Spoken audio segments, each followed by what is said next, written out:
Welcome to Kenton's videos. Enjoy the video. In this video, I will explain how to mix chlorine in your pool. Before you begin, safety is paramount.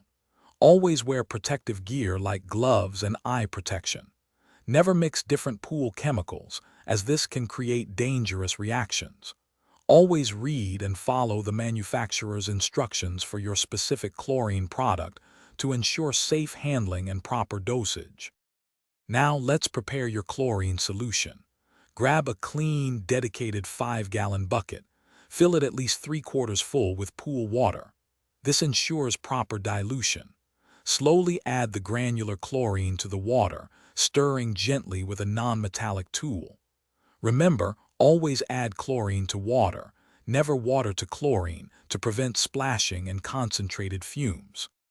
With your solution ready, it's time to add it to the pool. Slowly pour the mixed chlorine solution evenly around the pool's perimeter.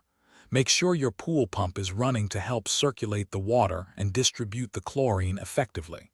This ensures consistent sanitization throughout the entire pool. After adding, wait at least 30 minutes before anyone enters the water. After adding chlorine, it's crucial to check your pool's chemistry.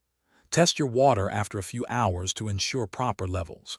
You're aiming for a free chlorine level between 1 and 3 parts per million for optimal sanitation. Finally, always store any remaining pool chemicals in a cool, dry, and secure location, away from children and pets, to maintain their effectiveness and safety. Thanks for watching. Consider subscribing if we helped you.